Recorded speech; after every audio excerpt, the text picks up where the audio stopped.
রয়েছেন নাদিয়া ইসলাম, খুবই বিখ্যাত। তিনি নানান কারণে আলোচিত, সমালোচিত, বিতর্কিত, অনেকের কাছে অনুপ্রেরণা। এবং আমার সঙ্গে রয়েছেন শাহেদ আলম। তিনিও নানান কারণে আলোচিত, সমালোচিত, বিতর্কিত। আ সুতরাং এই ২ আ অবাস্তব জগতের হিরোকে আমি স্বাগত জানাচ্ছি আজকে আমার এই আয়োজনে। শুরুতে আমি ১ম এ বলেছি কোন ভূমিকা নাই সরাসরি। এখন আমরা বাংলাদেশে যে পরিস্থিতি চলছে এতে আমরা দেখতে পাচ্ছি যে ইউটিউবারদের ব্যাপক দাপট। তাদের একটা অলিখিত নিয়ন্ত্রণ আমরা দেখতে পাই। নাদিয়া ইসলাম, আপনিও এমনটা মনে করেন কিনা? 100% আম আমরা যদি ভাসুরের নাম মুখে নেই সেক্ষেত্রে ৩ জন।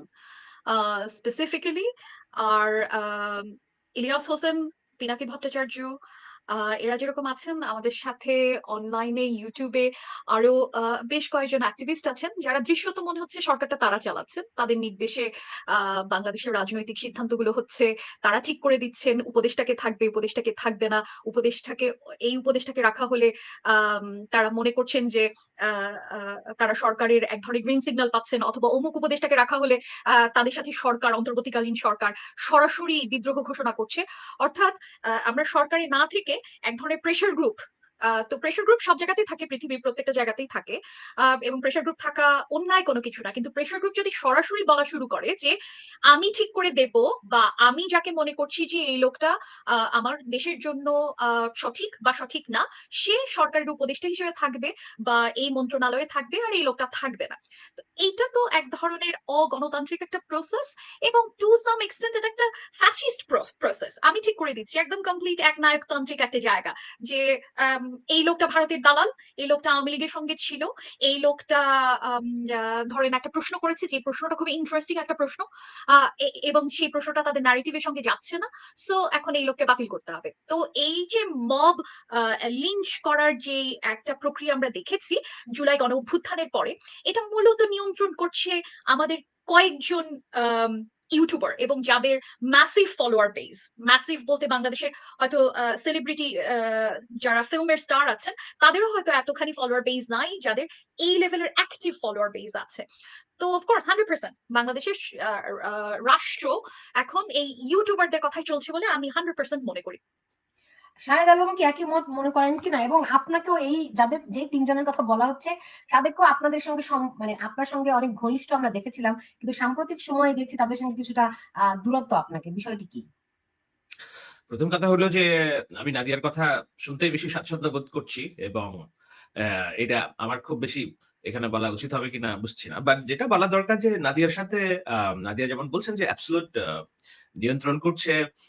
এটা একদিক দিয়ে ঠিক। আমি ৩ দিন আগে একটি আলোচনা করেছিলাম যে দেশ চলছে ফেসবুক সংসদে। অর্থাৎ আমরা দেখছি যে এই রাষ্ট্র শেখ হাসিনা যে কারণে শেখ হাসিনা রাষ্ট্র ব্যবস্থার বিরোধিতা করেছি আমরা বছরের পর বছর। যে রাষ্ট্র যেন ফ্যাসিস্ট না হয়। রাষ্ট্রের জন্য আইনের শাসন থাকে। রাষ্ট্র যেন একটা মৌলনীতির উপর চলে। আ সেইটা চলছে না। একটা ছোট্ট উদাহরণ নুসরাত ফারিয়ার ঘটনাকেই কেন্দ্র করে আমি লিখেছিলাম যে নুসরাত ফারিয়া এমন কি অপরাধ করেছে যে আদালত আ ভাবছে যে তাকে জেলে থাকতে হবে। কিন্তু যখনই সোশ্যাল মিডিয়ার হাউকাউ শুরু হলো এবং সংস্কৃতি উপদেষ্টা নিজেও লিখলেন, ছাত্র সমন্বয়কদের কেউ লিখলেন যে এটা ডাইভার্শন এর চেষ্টা। তখন পরের দিনই আবার আদালত তাকে জামিন দিয়ে দিল। তো আমরা তো এই আদালত ব্যবস্থা চাই না যে এটা এই সোশ্যাল মিডিয়া কি বলছে এটার উপর ভিত্তি করে ইয়ে করবে। আজকে এটিএম আজহারের যে জামিন হয়েছে, আমি one of the very few যারা শুরু থেকেই বলেছি যে না বিচারিক হত্যাকাণ্ডকে আমি সমর্থন করি না। আই স্টিল রিমেম্বার নাদিয়া ইসলাম কতভাবে হেনস্থার শিকার হয়েছেন শুধুমাত্র বিচার ব্যবস্থাটাকে এই যে বিচারিক হত্যাকাণ্ডে কনভার্ট করার কারণে শাহবাগের পর থেকে তিনি ওই সময় থেকেই ভোকাল এবং আওয়ামী লীগ সিপি গ্যাং এর লোকজন কিভাবে তার চরিত্র হরণ করছে এটা তো আমি চাক্ষুষ, তাই না? তো আমিও সেরকম আমরা বিচারিক হত্যাকাণ্ড কিংবা বিচারের প্রক্রিয়ার মধ্য দিয়ে যুদ্ধাপরাধ যে করে না এটিএম আজহার সেটা তো বলছি না। যুদ্ধাপরাধ করেছে আলী হাসান মুজাহিদ সত্যি। কিন্তু আমাকে জাস্টিফিকেশনটা এমনভাবে প্রমাণ করতে হবে যেন এটার ভিতরে কোন ঝামেলা না থাকে। তো যেই শেখ হাসিনার আদালত ট্রাইব্যুনাল একজনকে ফাঁসি দিয়ে দিল। ইউনিসেফ ট্রাইব্যুনাল এসে তার যাবজ্জীবন কারাদণ্ডের স্কোপ খুঁজে পাইল না কিংবা ৫ বছরের কারাদণ্ডের স্কোপ খুঁজে পাইল না। বেকসুর খালাস দিয়ে দিতে হবে। তো হোয়াট ইস দিস এই ক্যাঙ্গারু আদালতের পরিবর্তন? সেই জায়গাগুলোতে আমরা আমরা চেয়েছি কি যে রাষ্ট্র যেন ফাংশন করে রাষ্ট্রের আইন অনুযায়ী। এখন এটা টাফ কাজ। সেটা না হয়ে আমরা দেখছি যে মব কিংবা প্রতিবাদের এগুলা নিয়ন্ত্রণ করছে আদালত ব্যবস্থা এবং সরকারের সিদ্ধান্ত এবং সব জায়গায় যে করছে তা না। দেখুন আদালত রায় দিয়েছে খালাস একজনকে পরের দিন আপনি খালাস দিয়ে ফেলছেন। আদালত রায় দিয়েছে ইশরাককে যে না তুমি মেয়র তোমার শপথ নিতে বাধা নাই।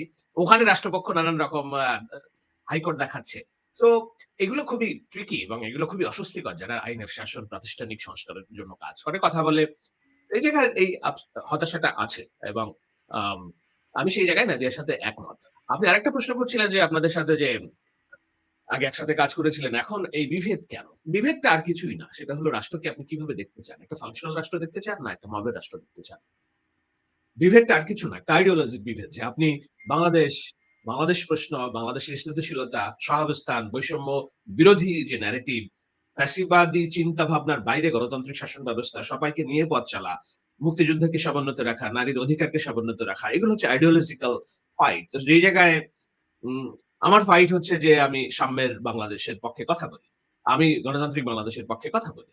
অন্যদের ফাইট হচ্ছে যে ঠিক আছে হাসিনা তো গেছে এখন। এখন এই বাংলাদেশ আমরা কেমনে করায়ত্ত করতে পারি? আমাদের মানে মবের রাজত্ব কায়েম করতে পারি। আমরা নারীকে কিভাবে সমাজ থেকে আউট করতে পারি? আমরা 71 কে কিভাবে রিপ্লেস করতে পারি জুলাই দিয়ে?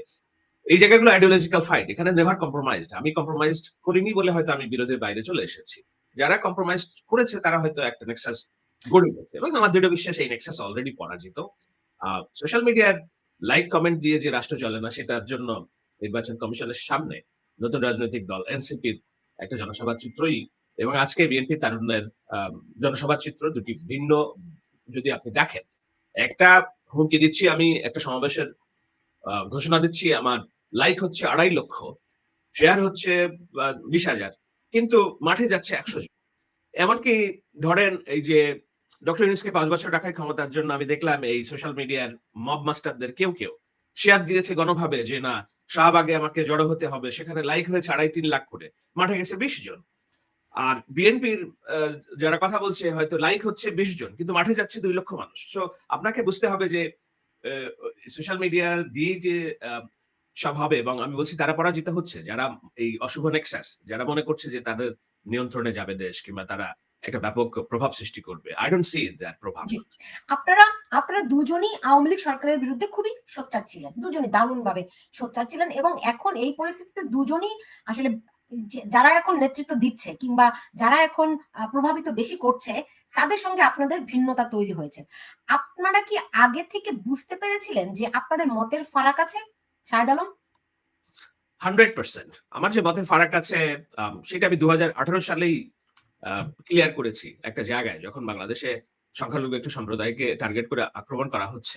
সেই সময় আমি আমার অবস্থান ক্লিয়ার করছি যে নো আই ডোন্ট সি আমার বাংলাদেশকে আমি সবার বাংলাদেশ দেখতে চাই এবং সেখানে সন্দেহের বশবর্তী হয়ে কোনো ক্ষুদ্র জাতিসত্তা ধর্ম বিশ্বাসের লোকজনকে মার্জিনালাইজ করার পক্ষে আমি না। তো সেই জায়গা থেকেই তো এই ডিফারেন্সটা আমি এস্টাবলিশ করেছি। এমনকি যখন হাসিনা বিরোধী আন্দোলন চলছে, যখন জুলাইয়ের এই রমনা টকবগের সময়, সেই সময়টাও আমাদের যে ইন্টারনাল গ্রুপে আমরা যেসব জায়গায় যোগাযোগ মেনটেন করতাম, বাংলাদেশ অ্যান্টি ফ্যাসিস্ট মুভমেন্ট বলে একটা হোয়াটসঅ্যাপ গ্রুপে আমরা এই বাংলাদেশের তাবৎ পলিসি মেকাররা সেখানে ছিল। এখন যারা রাষ্ট্র চালাচ্ছে, আমি নাম বলি, আসিফ নজরুল থেকে শুরু করে শফিক আলম থেকে শুরু করে হেন কোনো ব্যক্তি নেই, সোশ্যাল মিডিয়ার ব্যক্তিরা জুলফিকার সাহেব থেকে শুরু করে আমরা সবাই সিদ্ধান্ত নিতাম এবং কালেকটিভ একটা ফোর্স আমরা ভয়েস তৈরি করতাম। তখন আমাদের টার্গেট ছিল যে ওকে আমাদের মতভিন্নতা আছে কিন্তু আসুন আমাদের একসাথে জগদ্দল পাথরটাকে আমরা নামাই, এরপরে আমরা দেখব।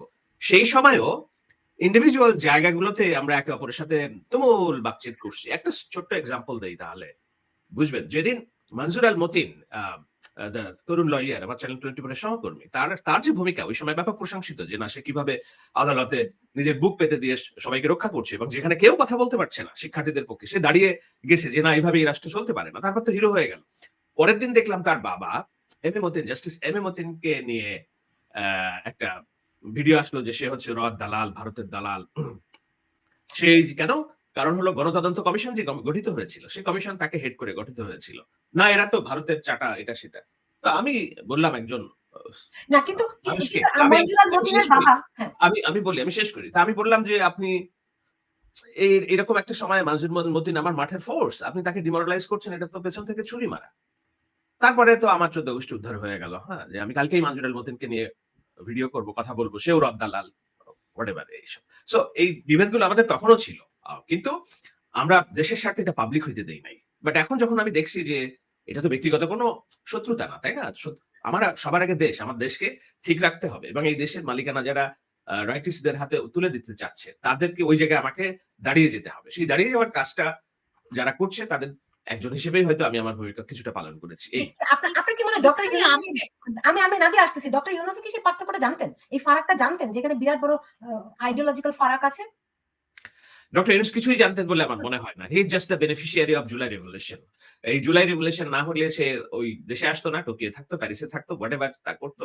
জুলাইয়ের পরেও এই রাষ্ট্রকে যে কিভাবে উনি চালাবেন এটার কোন দিক নির্দেশনা উনার নেই। এটা অনেকটা তাকে জোর করে বসানো হয়েছে এবং বসানোর প্রেক্ষিতে যে আমরা কিছুটা লাভবান হইনি তা না, অবশ্যই হয়েছি। প্রাথমিক ধাক্কাটা রাষ্ট্রকে অন্য জায়গায় অশুভ শক্তি কিংবা ভারতের যে প্রেশার সেসব জায়গাগুলোতে ইন্টারন্যাশনাল অ্যাকসেপ্টেন্স এই জায়গাগুলোতে আমরা লাভবান হয়েছি। কিন্তু রাষ্ট্র পরিচালনায় যে খুব দর্শন নিয়ে আপনি ডক্টর ইউনূস কাজ করছেন এটা তার ছিল না। তার পরিকল্পনার মধ্যে এটা ছিল না। মানে এটা আপনি মনে আমাদের করছেন। শুনুন আমি স্পষ্ট করে বলি। আমাদের এই যে গণতান্ত্রিক সংগ্রাম, আমাদের যে লড়াই, এই লড়াইয়ে কোনদিন ডক্টর ইউনূস আমাদের সহযোদ্ধা ছিলেন না। উনি সারা জীবন উনার নিজের সুবিধা দেখেছেন। কোনদিন আমাদের গণতন্ত্রের ভোটাধিকারের পক্ষে একটা কথা গত ১৭ বছর ওনার বিদেশি বন্ধুদের বলেননি। সুতরাং ডক্টর ইউনূস এটার পার্ট কি পার্ট জানতেন কি জানতেন এটা পরের প্রশ্ন। এটা তিনি প্রস্তুতই ছিলেন না এই দায়িত্ব নেওয়ার জন্য। জি, আমি নাদিয়া কি এই এখন কথাটাই এটাই বলতে চাচ্ছিলাম যে ইউনুস তো সিনে পরে ঢুকলেন, তাই না? আপনি যেই সময়কার কথা বলছেন যে অ্যান্টি ফ্যাসিস্ট মুভমেন্ট আপনারা যখন চালাচ্ছেন এবং আপনাদের গ্রুপের মধ্যে একগাদা মানুষ আছেন বিভিন্ন জায়গা থেকে। জিয়া হাসানরা ছিলেন, তাসনিম খলিলরা ছিলেন, জুলকার নাইন সাহেবরা ছিলেন, পিনাকি ভট্টাচার্যরা ছিলেনই। তো বিষয়টা হচ্ছে কি আপনাদের এক ধরনের কালেক্টিভ ফোর্স ছিল সেই সময়। আমার ক্ষেত্রে আমি বলব যে আমি ১ম থেকেই এই কথাগুলো আমার সাথে ব্যক্তিগত পরিচয় আছে তো আমি নাম উল্লেখ করে বলছি তাসিম খলিলকে আমি ফোন দিয়ে বলি যে তাসিম আপনি কি জানেন যে পিনাকি ভট্টাচার্য একজন রয়ের এজেন্ট, এই বিষয়ে আমার কাছে ডকুমেন্ট আছে। তো তখন অফকোর্স সেটা সেটা ২০২২ এর ঘটনা, ২০২২ এর ঘটনা। এবং এগেন আপনি ২০১৮ সালের কথা বললেন যে ২০১৮ সাল থেকে আপনি সরাসরি আছেন। আমি ২০১৩ সাল থেকে শাহবাগ যখন শুরু হয় তখন থেকে আমি অ্যান্টি আওয়ামী লীগ, এবং এই রাজাকার ইস্যুতেই আমি আসলে অ্যান্টি আওয়ামী লীগ অবস্থান আমার ছিল। ২০১৮ তে একদম মানে যখন নির্বাচনটা হয়, লোক দেখানো নির্বাচন, তখন আমি একদম ঝেড়ে মুছে অ্যান্টি আওয়ামী লীগ। তো যখন ২০২২ সালে আমি পিনাকিকে এটা সরি আমি তাসনিম খলিলকে এটা বললাম, তাসনিম খলিলরা আমাকে বললেন আচ্ছা ঠিক আছে আমাদেরকে ডকুমেন্ট দেন। তারপর সেই সময় আমার জিয়া হাসানদের সাথে কথা হচ্ছে ফেসবুকে। আমি এই কথাগুলো সরাসরি বলছি। তো আপনি যেটা বলছেন সেটা এটাকে রিইনফোর্স করছে। আসলে তখন আমরা একটা আমাদের কমন গোল ছিল যে আমরা হাসিনাকে সরাবো। সুতরাং আমরা এই মুহূর্তে আর অন্য কোনো ইস্যু দেখতে রাজি না। আমার ক্ষেত্রে যেটা হচ্ছিল যেহেতু আমি কোনো দলের সাথে যুক্ত না, আমি মনে করি এটা আমার উইকনেস এবং এটা একই সাথে আমার স্ট্রেংথ। যে কারণে আমি কোনো মানুষের আহ, আহ, যদি কোনো এই ক্ষেত্রে আপনার রাজনীতির জায়গায় আমি মনে করি যে না এটা এই যে কাজগুলো হচ্ছে সেই কাজগুলোর মধ্যে অন্য ভেস্টেড ইন্টারেস্ট আছে, আমি তার সাথে একসাথে বসবই না। এটুকু হচ্ছে আমার অবস্থান ছিল এবং সেটা আমি কনস্ট্যান্টলি বলে গেছি যে এরা বাংলাদেশের পারপাস সার্ভ করছে না, বিশেষত পিনাকি ভট্টাচার্য বাংলাদেশের পারপাস সার্ভ করে না। এখন যেহেতু এগেন আমি একজন ইন্ডিভিজুয়াল মানুষ এবং আমার কোনো গ্রুপ নাই, কোনো প্ল্যাটফর্ম নাই, এবং তার এগেনস্টে যখন আপনি দেখছেন যে কোটি কোটি ফলোয়ার এই একজনের সাথে আছে, তার হাতে আপনি পাওয়ার তুলে দিচ্ছেন, তার এগেনস্টে আমার জেতার কোনো রকম ভাবে আমার ভয়েস রাইজ করার আসলে কোনো জায়গা ছিল না। বাট দেন এগেন আমি এই কথাগুলো কনস্ট্যান্টলি বলে যাচ্ছিলাম যে এরা বাংলাদেশের ইন্টারেস্ট বাংলাদেশের পারপাস এরা সার্ভ করে না, বিশেষত পিনাকি ভট্টাচার্য। এখন ঘটনা হচ্ছে পিনাকি পিনাকি ভট্টাচার্য ভট্টাচার্য কার পারপাস সার্ভ করেন? পিনাকি আমি সরাসরি যদি বলতে পারি ভারতীয় ডিপ স্টেট এজেন্টের ভারতীয় ডিপ স্টেটের পারপাস উনি সার্ভ করেন। আপনি ওর প্রত্যেকটা কর্মকাণ্ড দেখেন, যদি একটা বাংলাদেশের পক্ষে যায়, একটা যদি যায়, আপনি আমাকে এসে বলবেন যে আপনার ক্যালকুলেশন এখানে ভুল ছিল। আমার সাথে যেহেতু ব্যক্তিগত যোগাযোগ পরিচয়, উনি আমি সে সময় বসনিয়াতে থাকি, উনি আমার বাসায় এসেছেন, আমার ওনার সঙ্গে সামনাসামনি কনভারসেশন যেটা যেটা কলার আইডি থেকে আমি দেখতে পাই, উনি আমাকে বলছেন আমার ওয়াইফ ফোন করছে, আমি দেখতে পাচ্ছি উনি ইংরেজিতে কথা বলেন, হিন্দিতে ভেঙে ভেঙে কথা বলছেন ওয়াইফের সাথে, এবং সেখানে কলার আইডি দেয়া, ওয়াইফের নাম্বার কেন আপনার কলার আইডি দিয়ে ট্রু কলার দিয়ে বের করতে হবে। তো তখন আমার প্রথম সন্দেহ শুরু হয় এবং আমি যখন ওনাকে প্রশ্ন করতে শুরু করি তখন থেকেই ওনার সঙ্গে আমাকে উনি প্রথমে ভুগিচুগি বোঝানোর চেষ্টা করছেন যে না আমাদের সাথে তো অনেক রকমের গোয়েন্দা সংস্থার যোগাযোগ আছে, উইচ ইজ নর্মাল। দেখেন একটা আপনি এই ধরনের অ্যাক্টিভিজম করছেন, আপনার সাথে ৫ রকমের গোয়েন্দা সংস্থার যোগাযোগ থাকবে, দ্যাটস অ্যাবসলিউটলি ফাইন। কিন্তু এই পুরো ঘটনাটার মধ্যে যে ধরনের একটা ঢাক ঢাক গুড়গুড়ের একটা জায়গা ছিল এবং এটা আমার আমার প্রথম ক্লিক করে যে সামথিং ইজ নট রাইট। তো আমি ওনাকে প্রশ্ন শুরু করি, এরপরে ওনার সাথে আমার সম্পর্কটা শেষ হয়ে যায়। ওনার সাথে আমার যে বন্ধুত্বপূর্ণ সম্পর্ক ছিল সেটা ২০১৬ সাল থেকে, এবং ২০১৮ সাল থেকে উনি যখন প্যারিসে এসেছেন, আমি তখন সেই সময় বসনিয়াতে। তো তখন ওনার সঙ্গে আমার ফোনে যোগাযোগ শুরু হয়। উনি আমার সঙ্গে একরামুলের ঘটনা আপনাদের মনে আছে কিনা জানি না। এই যে ইয়াবা পাচারকারী বলে এক আওয়ামী লীগ গভর্নমেন্ট মেরে ফেললো, যে বডি। আব্বু তুমি কাঁদতেছো, যে এরকম একটা ভিডিও ইয়ে হলো। তো উনি আমাকে ফোন করলেন, নাদিয়া আমি যেহেতু ফরেনসিক সায়েন্টিস্ট হিসেবে কাজ করে এসেছি, আমাকে বললেন আপনি কি আমাকে একটা ফরেনসিক অ্যানালিসিস করে দিতে পারবেন? আমি বললাম কিসের? তো বললো যে এরকম একরামুলের। আমি বললাম আমি তো, আমার এলাকা হচ্ছে বডি ফ্লুইড, আমি তো ডিজিটাল ফরেনসিক্স এর কাজ করি না, তবে আমার বন্ধুরা আছেন ডিজিটাল ফরেনসিক্স এর, তো তারা আপনাকে হেল্প করতে পারেন। সেই সূত্রে ওনার সাথে আমার পরিচয়। এর কয়েকদিন পরে আম, ওনার সঙ্গে আমার ব্যক্তিগত যোগাযোগের জায়গাটা ডিপেন হয়, এবং উনি আমাকে তখন এক ধরনের রোমান্টিক একটা প্রপোজাল দেন। আমি সেই সময় সেই রোমান্টিক প্রপোজাল এক পাশে সরাই রেখে আমি বললাম যে না, রোমান্টিক প্রপোজাল তো একদম ইয়ে কথাই, এটা যেহেতু এখন ডিসক্লোজ হয়ে গেছে। তা আমি বললাম আমি আমি তো বিবাহিত মানুষজনের সঙ্গে কোনো রকম রোমান্টিক সম্পর্কে যাব না। তো আপনি এক কাজ করেন, আপনার ওয়াইফকে বলেন আমরা তিনজন একসাথে সম্পর্কে থাকি। আমি ইয়ে করে বললাম, খুব সেন্সর করে কথাটা বললাম। তো তখন উনি বলছেন যে না, আমার তো আসলে বাংলাদেশ থেকে টাকা আনতে হয়, আমি তো প্যারিসে এই সময় এখন অ্যাসাইলাম নিয়ে আছি, I cannot do it, this and that. এবং that's when he started sending me a lot of document including his nudes willingly. লোকজন আমাকে যেটা বলেন যে আমি উনার সঙ্গে এক ধরনের সম্পর্কে থেকে উনার কাছ থেকে জিনিসপত্র বের করে নিয়েছি, not necessarily because he is a megalomaniac. উনি দেখেন, এখন আপনি ওর যা কাজকর্ম দেখবেন, একটা মাত্র জায়গা যে উপদেষ্টারা তাকে আসলে লাল গালিচা সম্বর্ধনা দেন নাই, বা ইউনূস সরকার তাকে বাংলাদেশে ডেকে নিয়ে যায় নাই, সেই দুঃখে উনি যা করার পেছনে তো রয়ের বিভিন্ন রকম এজেন্ডা আছে। অন টপ অফ ইট ওনার এই হচ্ছে কর্মকাণ্ড। যেহেতু উনি স্বাস্থ্যমন্ত্রী হওয়ার একটা ইচ্ছা ছিল বা প্রধানমন্ত্রী হওয়ার একটা ইচ্ছা ছিল, সেটা উনি করতে পারেন নাই। এখন উনি পার্সোনাল ভেন্ডেটের জায়গাটা বাংলাদেশের উপর ঝাড়ছেন। তো সেই সময় আমি উনি যখন এই ডকুমেন্ট গুলি আমাকে পাঠাচ্ছেন, আমি সেই ডকুমেন্ট গুলো কালেক্ট করছি, কারণ আমার কাছে তখনই মনে হয়েছে যে সামথিং ইজ ভেরি রং। তো এই শাহেদ যেটা বললেন যে আমরা সবার এক ধরনের একটা কালেকটিভ ফোর্স ছিল আমাদের, আমরা সবাই চাচ্ছিলাম শেখ হাসিনা সরে যাক। পিনাকির আচরণে আমার যেটা মনে হচ্ছিল, এবং সেই সময় আমার নিজের যে ইনভেস্টিগেশন আনন্দবাজারে আমি দেখছিলাম যে আনন্দবাজার 2024 শুরুতে, তখন পর্যন্ত কোথাও কোনো কিছু নাই, 2024 শুরুতে অ্যান্টি হাসিনা কথাবার্তা বলা শুরু করেছে, যেটা আনন্দবাজারের জন্য খুবই ইন্টারেস্টিং। আনন্দবাজার সবসময় হাসিনাকে খুব সাপোর্ট করে, হাসিনার প্রেইজ করে সবসময় তারা কলাম লিখেছে, সম্পাদকীয় লিখেছে। তো যখন এই ধরনের ঘটনা ঘটে, তখন আমার কাছে মনে হচ্ছে যে তাহলে কি ইন্ডিয়া আসলে হাসিনাকে সরাতে চায়? মানে হাসিনার তো বিরুদ্ধে যে কোটা আন্দোলন, সেটা একটা স্বতঃস্ফূর্ত আন্দোলন ছিল, এপাশে অ্যাক্টিভিস্টদের এক ধরনের মুভমেন্ট ছিল, অ্যান্টি ফ্যাসিস্ট মুভমেন্ট ছিল, fine. But at the same time আমার যেটা মনে হচ্ছিল যে হাসিনা নিজে আসলে ইন্ডিয়ান গভর্নমেন্টের জন্য খুব শক্তিশালী হয়ে উঠছিল, মংলা বন্দর নিয়ে বা সেন্ট মার্টিনস এর অবস্থান নিয়ে, শুধু ইন্ডিয়া না, চায়নার কাছেও খুব শক্তিশালী হয়ে উঠছিল। So at one point or the other তাকে যেতেই হতো। তো এখানে যখন আমরা জুলাই অভ্যুত্থানের কথা বলি যে আমরা ছাত্ররা তাদেরকে ফেলে দিয়েছি, বা আমরা অ্যাক্টিভিস্টরা অনেক বড় বড় কাজ করে ফেলেছি, উইচ ইজ ট্রু, এটা একটা পার্ট। এটার সাথে আরো অনেকগুলো পার্ট আছে, যেটার মধ্যে একটা হচ্ছে যে অন্যান্য আরো 4টা রাষ্ট্রের ইনক্লুডিং ইন্ডিয়া, তাদের এখানে একটা ভেস্টেড ইন্টারেস্ট ছিল। অফকোর্স এখানে কিছু টাকার ইনভেস্ট, কিছু মানে ম্যাসিভ অ্যামাউন্টের টাকার ইনভেস্টমেন্ট আছে। সবগুলি সত্যি। এটা এমন না যে আমি বলছি যে ও আমেরিকা এসে বাংলাদেশ গভর্নমেন্টকে ফেলে দিয়েছে, বা ইন্ডিয়া এসে বাংলাদেশ গভর্নমেন্টকে হাসিনাকে সরিয়েছে, নট নেসেসারি। এটা একটা কালেকটিভ ইভেন্ট ছিল। তো সেই কালেকটিভ ইভেন্টের মাঝখানে যে আমরা যে 2-3 জনের কথা বলছি, তাদের সাথে আমি প্রথম থেকেই, আমি এই বন্ধুত্ব যোগাযোগ কখনোই আমি এই এটাকে, শব্দটা হচ্ছে বেইমানি, আমার নিজের কাছে মনে হয়, আমার নিজের কাছে বেইমানি করা হয় যে আমি একটা কালেকটিভ স্বার্থে, আমি আমার শত্রুর সাথে আমি এক জায়গায় বসতে রাজি না। তো সে কারণে পিনাকিদের নিয়ে আমি কথা বলা শুরু করেছি ব্যাক ইন 2020 থেকে আমি কথা বলা শুরু করেছি, এবং আজকের দিন পর্যন্ত আমি বলছি যে পিনাকি ভট্টাচার্য বাংলাদেশের কোনো স্বার্থ রক্ষা করে না।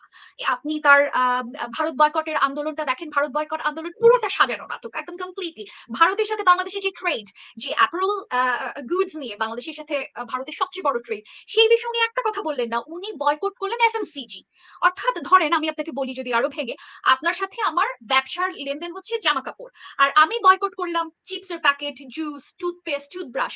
সো ইন দি এন্ড আপনি যদি ডেটা অ্যানালিসিস করেন, তাহলে আপনি দেখবেন ভারতের সাথে বাংলাদেশের 2024-এ ট্রেড বরং বেড়েছে 2.6%, যেটা 2023-এর সাথে আপনি যদি কম্পেয়ার করেন, এবং যেই কোম্পানিগুলোর কথা তারা বলছিল ইনক্লুডিং ম্যারিকোর একটা স্টক প্রাইস পিনাকি ভট্টাচার্য দেখেছে, মানে অত্যন্ত ক্লেভার মানুষ তো, এবং এই ইউনুসের সাথে ইউনুসের মাধ্যমে তো তার গ্রুমিংটা শুরু হয়। তো দেখবেন যে উনি মিথ্যা কথা কিন্তু বলেন না, সত্য তথ্যই উনি দিচ্ছেন। ধরেন 90% সত্য তথ্য, তার মধ্যে 10% উনি জিনিসটাকে ঘুরাই দিলেন, এবং কারো কিন্তু এত এনার্জি হয় না বা কারো এত সময় নেয় যে সেটাকে অ্যানালিসিস করে আমি বের করব যে আসলে আমাদের সাইকি কি বলে, যখন 90% ক্ষেত্রে সত্য কথা, তখন আমরা বাকি 10% কথা আমরা ইগনোর করে যে আমরা দেখি না যে এখানে কি হচ্ছে, তাই না? নাদিয়া, আমি আপনার কাছে ফিরছি। শাহেদ আলম, এখানে কিন্তু নাদিয়া একটা খুব গুরুত্বপূর্ণ পয়েন্ট তুলেছেন। আমরা জানি অনেক আগে থেকে পিনাকি ভট্টাচার্যের সঙ্গে ডক্টর মোহাম্মদ ইউনূসের সম্পর্ক অনেক আগে থেকে, রাইট? তো আপনি যখন বলছিলেন যে ডক্টর মোহাম্মদ ইউনূসের কোনো সম্পর্কই আপনাদের সঙ্গে ছিল না, কিন্তু হয়তো আপনাদের সঙ্গে ছিল না, এখন যেমন আপনারা এই সরকারের সঙ্গে আর নেই, রাইট? তারা পিনাকি ভট্টাচার্য, ডক্টর ইউনূসের সঙ্গে পিনাকি ভট্টাচার্যদের সম্পর্ক কিন্তু এখনো অব্যাহত আছে। ফলে আপনারা কোনো ট্র্যাপে পড়েছিলেন কিনা, অথবা তারা এই সম্পর্কটা মেনটেন করেছিল আপনারা জানতেনই না সেটি? এটা এগুলো না, এগুলো আই ডোন্ট, মানে না, এটা একদম সিলি না, বিষয় আর কি। না, এখানে কোনো ট্রাপ নাই। এটা ঐতিহাসিক সত্য। না, যেমন তাহলে যেমন দিনের আলো সত্য, তাহলে যেমন সরকার কেন রাতের গুটি অন্ধকার মানুষের সত্য, উপর নির্ভরশীল হয়ে তেমনই পড়লো? সত্য হচ্ছে জুলাইয়ের অভ্যুত্থান সত্য। লক্ষ লক্ষ মানুষ শেখ হাসিনার বিরুদ্ধে রাস্তায় নেমে এসেছে, এটা সত্য। ছাত্ররা জীবন দিয়েছে, এটা সত্য। সেই জায়গাতে কেউ এটাকে ধরতে পেরেছে, কেউ ধরতে পারেনি। যারা ধরতে পারেনি এটা তাদের ব্যর্থতা। যেমন এইটা যখন আন্দোলনটা শুরু হয়, ছাত্ররা আন্দোলন করছে, স্পষ্ট তখন সোশ্যাল মিডিয়াতে ন্যারেটিভ প্রতিষ্ঠার চেষ্টা হচ্ছে যে এই ভারত বিরোধী বয়কট আন্দোলনকে সাবোটাজ করার জন্য ইন্ডিয়া ষড়যন্ত্র হিসেবে ছাত্ররা মাঠে নেমেছে। এইটা এইটা আপনারা লক্ষ্য করেন, খোঁজ নেন, আমি খোঁজ নিয়ে দেখেছি। আমি তখন বললাম যে না, ছাত্রদের যে দাবি আন্দোলন করলে যে আদালতের রায় পরিবর্তন হয়, আমাদের সামনে ভুরি ভুরি উদাহরণ আছে। আন্দোলন করেই আদালতের রায় পরিবর্তন করতে হবে, সুতরাং দে আর ইন দ্য রাইট ট্র্যাক। তো তখন আমরা বুঝি নাই, যেদিন আবু সাইদ ওয়াসিম যেদিন মারা গেল, সেই দিন আমি বুঝেছি যে এই সরকার আর কোনোভাবে টিকবে না। কারণ বিশ্ববিদ্যালয়ের ছাত্রের বুকের রক্ত যেদিন ঝরে, সেই দিন আর ওই সরকার টিকে থাকার কোনো জায়গা থাকে না। সুতরাং জুলাই অভ্যুত্থান ধ্রুবতারার মতো সত্য। এখানে ডক্টর ইউনূসের কোনো 100%, ঘোড়ার ডিমও 100%, নেই। এটা আমি জানি না গাজী একমত কিনা। 100%, 100% শাহেদ, 100%। দেখেন, আমার মতো মানুষরা যারা, ধরেন আপনি আমার পোশাক দেখে বলবেন না তো আওয়ামী লীগের দালাল, তাই না? অথবা বলবেন যে ও শাহবাগী। কারণ ধরেন এই এই আমার ব্যক্তিগত জার্নি আমি যদি বাদ দিই, তাহলে আসলেই কিন্তু আমার আওয়ামী লীগকে ভোট দেওয়ার কথা, অন্য কাউকে দেওয়ার কথা না। আমি না, এখন তাহলে এই বলছি সরকার আপনাকে। কেন পিনাকি এদের উপর, এই কজন তিনজনের উপর নির্ভরশীল হয়ে পড়লেন? আমি তাদের বলি কথা আপনাকে, না, জি। এটা একটা ভুল ধারণা। তাদের উপর নির্ভরশীল হয়ে পড়েছে। সেটা হলো যে দেখুন, আমি ডক্টর ইউনূসের সাথে আমার ছবি দিয়েছি, আপনারা জানেন, ফেসবুকে, সোশ্যাল মিডিয়াতে। আমি যখন এই গভর্নমেন্টকে পিনাকিরা অন্যরা ফেলে দিতে চায়, এটাকে এনজিওগ্রাম গভর্নমেন্ট, এইটাই হচ্ছে না, বুকে বোমা রেখে উপদেষ্টাদের উপর ঝাঁপায় পড়তে হবে। এবং যখন আসিফ নজরুলকে রাস্তা দিয়ে পিটায় কুত্তা দিয়ে সামথিং করার ঘোষণা সবাই আসলো, আমরা দেখলাম যে হায় হায়, এই গভর্নমেন্টকে তো বাঁচানো মুশকিল। এই গভর্নমেন্টকে যদি আমি না বাঁচাই, তাহলে আমার জুলাই অভ্যুত্থান বেঁচে থাকবে না। আমাকে একটা ক্যাওয়াস তৈরি হবে, এবং সেই ক্যাওয়াস তৈরি হলে আলটিমেটলি লাভবান হবে কে? ইন্ডিয়া। ইন্ডিয়া লাভবান হলে ইন্ডিয়ার লাভের সব গুড় খায় আওয়ামী লীগ। তো আমাকে তো এই গভর্নমেন্টকে বাঁচাইতে হবে। তখন আমি ঢাকায় গেলাম। আপনাদের মনে আছে নিশ্চয়ই যে আমরা ঢাকায় একটা বিগ প্রোগ্রাম করলাম, যেই জায়গায় বাংলাদেশ সরকারের উপদেষ্টারা থাকলো, ছাত্র নেতারা থাকলো, প্রফেসর আলী রিয়াজরা ছিলেন, অন্য সবাই ছিলেন। এবং সেখানে যে যখন আমরা কখন গেলাম, যখন দেখলাম যে সরকারকে আলটিমেটাম দেওয়া হচ্ছে 1 সপ্তাহের মধ্যে এটা করতে হবে, ডিজি পরিবর্তন করতে হবে, এটা করতে হবে, নাইলে ফেলে দিব, ভাষায় দিব। তখন আমরা যে সবাই আমরা একসাথে মেসেজটা প্ল্যাটফর্মে দাঁড়িয়ে মেসেজটা দেওয়ার চেষ্টা করলাম যে রাষ্ট্র এত সহজ না। এই রাষ্ট্রকে আমার মধ্যপন্থায় রাখতে হবে। আমি এটা ডানপন্থীদের হাতে দিব না। মধ্যপন্থায় রাখার জন্য আমার রাষ্ট্রের যে চরিত্র যারা নির্মাণ করার চেষ্টা করছে, তাদের আমার পাশে থাকতে হবে। যদিও আমি তাদের কর্মকাণ্ডে এখন ত্যক্ত বিরক্ত, রাইট? তো সেই সময় যে আমার সরকারের সাথে যাদের সাথে কথা হয়েছে, ১০ জন, অন্তত ৬ জন উপদেষ্টার সাথে আমার ব্যক্তিগতভাবে কথা হয়েছে, দেখা সাক্ষাৎ। এগুলো পাবলিককে দেই না, দেওয়া উচিত না বলে দেই না। তো যাই হোক, তখন একটা বিষয় আমি দেখতাম, তখন কিন্তু তারা গভর্নমেন্টের স্ট্যাবিলিটি ডিএস্টাবলিশমেন্ট করার জন্য যে ফোর্স গুলো কাজ করছে, তাদেরকে কেমনে নিউট্রালাইজ করা যায় সেটার জন্য আমাদের সাথে একটা সুসম্পর্ক ছিল, যে আমরা যারা স্ট্যাবিলিটির পক্ষে কথা বলি, মধ্যপন্থার পক্ষে কথা বলি। পরে দেখা গেল যেহেতু এই সরকার লাইক কমেন্টের উপর নির্ভর করে সোশ্যাল মিডিয়ায়, পরে আমাদের লাইক কমেন্ট তো অতটা বেশি না, তাই না? সো তারা মনে করলো আরে ইউনূসের ৫ বছর, এবং সরকারের মধ্যে ওই যে ভূত ঢুকে গেল যে যারা এখানে ৫ বছর রাখবে, ক্ষমতাকে দীর্ঘায়িত করবে, উপদেষ্টাদের বাচ্চা শিশুরা এখানে ইনভলভ হয়ে গেল। এবং একই সাথে যারা সারা জীবনে তাদের ফেসবুকে ২-৫টা লাইক পায় নাই, এই সরকারের দায়িত্ব নেওয়ার পর যখন ২-৫,০০০ লাইক পাচ্ছে, তারা মনে করছে this is our time to expand our self. তো যেখানে লাইক কমেন্ট আছে সেদিকে তারা ধাবিত হলো, এবং এটা সুকৌশলে ইউনূসের পুরা গভর্নমেন্টকে মধ্যপন্থা থেকে তারা রাইট স্ট্রিং এর দিকে ঢুকায় ফেললো। এবং সেটা ঢুকছে গুটি কয়েক মানুষের দ্বারা আর কি। কাদের দ্বারা? একজন তো বলা doctor Khalilur Rahman, he is the biggest, এটাকে কি বলে, সে হচ্ছে biggest poison of this Yunus government. এবং যেদিন খলিলের নিয়োগ হলো, সেদিনই তো আমরা ভিডিও দেখলাম যে আসল মানুষ ডক্টর ইউনূসের পাশে। তো তখনই কি খলিল এগুলো নিয়োগ দেওয়ার ব্যাপারে তো আমরা দেখেছি পিনাকি ভট্টাচার্যকে সরাসরি কথা বলতে। আমি তো সেটাই বলছি, আমি তো হ্যাঁ, সেটাই হ্যাঁ, বলছি। হ্যাঁ, হ্যাঁ, এবং হ্যাঁ, খলিলুর হ্যাঁ, রহমান হ্যাঁ, হচ্ছে আদিলুর রহমান শুভ্রের ভাইরা ভাই না মামাতো ভাই না চাচাতো হ্যাঁ, ভাই। হ্যাঁ, হ্যাঁ, তারপরে হ্যাঁ, হচ্ছে হ্যাঁ, যে হ্যাঁ। এমনকি এগুলা বিডিআর হত্যায় যারা আসামি ছিল তাদেরকে খালাস দেওয়া হলো আরেক ইউটিউবারের কথায়। না, না এগুলো সরকার আমি তো বললাম এগুলো তো একটা প্রচ্ছন্নভাবে রাষ্ট্রকে আমার স্পষ্ট মনে আছে তখন সরকারের বিরুদ্ধাচরণ করার ১ নাম্বার গ্রাউন্ড কি ছিল? গ্রাউন্ড হচ্ছে ফারাবিকে, ব্লগার ফারাবিকে মুক্তি দিতে হবে। নাইলে তোমার সাথে আমি নাই। গভর্নমেন্ট বেশি হুম, পেকে বসলো যে না এটা তো এভাবে দেওয়া যাবে না। সেই জায়গা থেকে তাদের সাথে শত্রুতা। তারপরে যখন তারা দেখলো যে না ঠিক আছে শত্রুতা করে তো লাভ হচ্ছে না। এই গভর্নমেন্ট তো স্টেবল হয়ে গেছে। এই গভর্নমেন্ট তো যারা এই গভর্নমেন্টের পেছনে কাজ করছে তারা তো জয়ী হয়ে গেছে। আচ্ছা ঠিক আছে তাহলে আমরা আমাদের কোর্স চেঞ্জ করে এই গভর্নমেন্টকে কিভাবে ওন করা যায় এবং বিপ্লবী করা যায় সেটা নানান রকম ফন্দি ফিকির করতে থাকলো এবং ফন্দি ফিকিরের মধ্যে ঢুকে গেল এই কুচক্রী মহল ঢুকে যাওয়ার কারণে আজকে ডক্টর ইউনূস যে ব্যক্তি জীবনে নামাজ পড়ে না, যে ব্যক্তি জীবনে একজন সেকুলার মানুষ তাকে আমরা ডানপন্থীদের পিতা বানায় ফেলছি, মবের পিতা, তাকে আমরা হেফাজতের আব্বা বানায় ফেলছি। এটা তো ডক্টর ইউনূসের জন্য সারা জীবনের সবচেয়ে বড় অপচয়। ডক্টর ইউনূসের সবচেয়ে সারা জীবনের আজকে সায়ানের মতো কণ্ঠশিল্পী বলছে no I am with you. সায়ান কি আজকের বিপ্লবী, আজকের প্রতিবাদী সায়ান? নাদিয়া বলেন সায়ান কি আজকের বিপ্লবী না কত আগের না, বিপ্লবী? অনেক আগে থেকে, এই অনেক আগে থেকে। সে আমি চিনি না এই কি যে আসবেরি হক বাঁধন যার যে জুলাই রাস্তায় না নামলে ঢাকার আরবান ক্লাস ঢাকার কালচারাল লোক কেউ মাথায় নামতো না সেই আসবেরি হক আজকে বাঁধন বলছে যে no I am with not you guys, আমি তোমাদের এই সব ফাত্রাবের মধ্যে নাই। তো এটা তো ডক্টর ইউনূসের সারা জীবনের যে অ্যাচিভমেন্ট তার সবচেয়ে বড় স্খলন যে সে রাইটিস্টদের পিতা হয়ে গেছে বাংলাদেশে এবং সেটাকে সুচারুভাবে করছে এই গোষ্ঠী। তো আমরা তো এখানে একদম স্পষ্টভাবে ডক্টর ইউনূসকে ডিজোন করছি একদম এখানে তো আমার খোলাখুলি। মনে পড়ছে ফরহাদ মাজারের আমি কথা। সে তো নিজে just নিজে give me একজন 1 minute, 1 minute, 1 minute. G? I'm so sorry. আচ্ছা হ্যাঁ আমার মনে পড়ছে ফরহাদ মাজারের কথা যে তিনিও তো ধর্মে কর্মে বিশ্বাস করেন না, তিনি আধ্যাত্মিক, তিনি নাস্তিক অনেক কিছু রাইট? তো তিনিও তো একজন গুরু হয়ে গেলেন রাইটিস্টদের। এটা ঠিক আছে ওই যে আলু পোড়া খেতে চায় রাষ্ট্রকে ধরেন আপনাকে এই রাষ্ট্রের দ্বন্দ্বটা বুঝতে হবে। সেটা হলো আপনি শেখ হাসিনা যখন বলতো যে অশুভ শক্তির ক্ষমতা আহরণের সব রাস্তা আমরা বন্ধ করেছি কোনোদিন আর কেউ কিছু করতে পারবে না। কিন্তু এই অশুভ শক্তি বলতে তিনি যাদেরকে বুঝাতেন আর্মি এবং অন্যান্যরা হয়তো ইন্টারভেন করতে পারবে না কিন্তু তার মাথায় কোনোদিন স্বপ্ন ছিল না বাংলাদেশের রাস্তায় ৫ কোটি মানুষ ১.৫ কোটি মানুষ এসে তাকে বলবে যে no I am not with you right. তো সেই জায়গায় আজকে একটা গভর্নমেন্ট এসেছে। এই গভর্নমেন্টটা এখন আমরা বলছি একটা ভ্যাকুয়াম সময়। এই ভ্যাকুয়াম সময়ে দেখুন ইউনূস এমন একজন ব্যক্তি কালকে যদি দেশে ২ লাখ মানুষ রাস্তায় এসে গ্যাঞ্জাম করে, পরশুদিন তিনি প্যারিসের টিকিট কেটে প্যারিসে চলে যাবেন, টোকিও চলে যাবেন। এই ডক্টর এটা খলিল ৩ না, না, না কিন্তু অনেক বিশ্লেষকরা বলছেন এটা না, না, সত্য না। তিনি কোনোভাবে যাবেন না। আমি সেটা বলছি না। সে তো পদত্যাগের হুমকি দিয়ে রাখছে। একটা মানুষ যদি সবাই বলছে ওয়ারিয়র এটা হয়, নাটক। একটা মানুষ যদি যোদ্ধা হয়, সে কখনো তার সমর্থক বেশকে ছেড়ে যায় না। সে কখনো তার ওয়াদাকে ছেড়ে যায় না।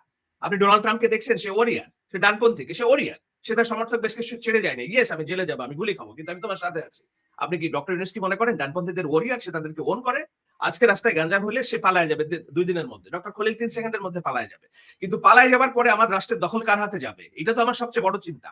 সেই জায়গায় আমি চাই একটা পার্লামেন্টারি সিস্টেম আমার যত তাড়াতাড়ি ঢুকবে তখন এই অশুভ শক্তি তুমি ক্ষমতা দখল করবা পার্লামেন্টের মধ্যে দিয়ে আসো। প্রয়োজনে তুমি মধ্যবর্তী নির্বাচনের দাবি তুলো। আমি যদি গভর্নমেন্ট পরিচালনায় অক্ষম হই মধ্যবর্তী নির্বাচন দিয়ে তুমি আসো, রাষ্ট্র পরিচালনায় আসো। কিন্তু এই যে আলু পোড়া খাওয়া, রাষ্ট্রকে ডানপন্থীদের হাতে নিয়ে যাওয়া এবং এই কুটু করে এমন একজনকে বসানো যে দীর্ঘমেয়াদী স্বৈরশাসন চালাবে, এইটার যে পরিকল্পনা সেই পরিকল্পনা মাস্টার মাইন্ড হিসেবে এরা কাজ করছে। আমরা সেই জায়গাটা বারবার ইন্ডিকেট করার চেষ্টা করছি, বলছি যে আমাকে পার্লামেন্টের সিস্টেমের মধ্যে ঢুকতে হবে। রাষ্ট্র পরিচালনা যত খারাপ দলই হোক আমি ভোট দিয়ে যেহেতু তারা একটা বড় সংস্কার এগ্রি করছে যে ৫ বছর পর তত্ত্বাবধায়ক সরকার নির্বাচন তারা এগ্রি করছে, this is the biggest promise.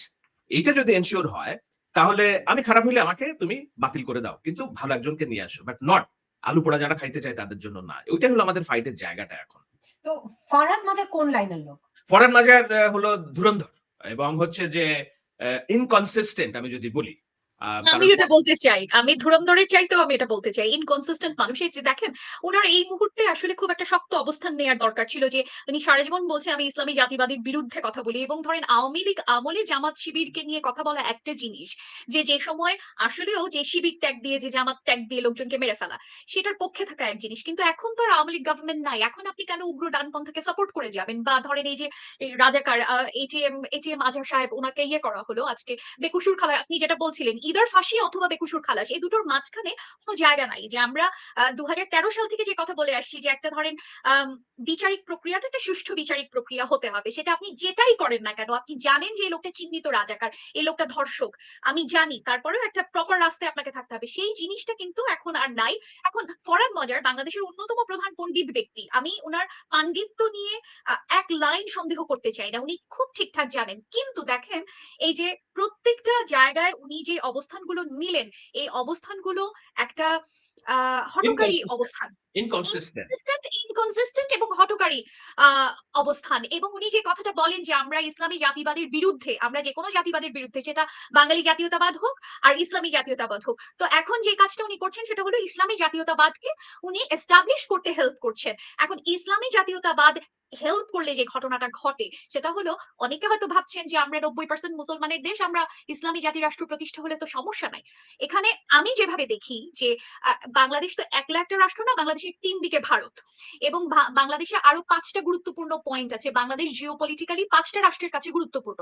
আমি একটা ইসলামী শাসন ব্যবস্থা চালাতে চাই, গণতান্ত্রিক পদ্ধতিতেই আমি হয়তো চালাতে চাই, নাথিং রং ইন ইট। কিন্তু আপনার কথা হচ্ছে যে আপনাকে কি সেই কাজটা কেউ করতে দিবে কিনা। প্রথম হচ্ছে বাংলাদেশের যে নিজেদের জনগণ আছে সেটা তাদের মনের কথা কিনা, এক। 2 নম্বর জিনিস হচ্ছে বাংলাদেশের পাশে যে বা বাংলাদেশ যাদের যাদের সঙ্গে ইনভলভড, ইকোনমিক্যালি ইনভলভড, পলিটিক্যালি তাদের বিভিন্ন রকম ইন্টারেস্ট আছে বাংলাদেশের সাথে, তারা কেউ ঘটনাটা ঘটতে দিবে কিনা। এই জিনিসটা কি ফরহাদ মজারা জানেন না? নিশ্চয়ই জানেন, কেন জানবেন না, উনি জানেন। কিন্তু জেনে এই কাজটা করার অর্থ হচ্ছে যে আমার এখানে কোনো ইন্টারেস্ট আছে।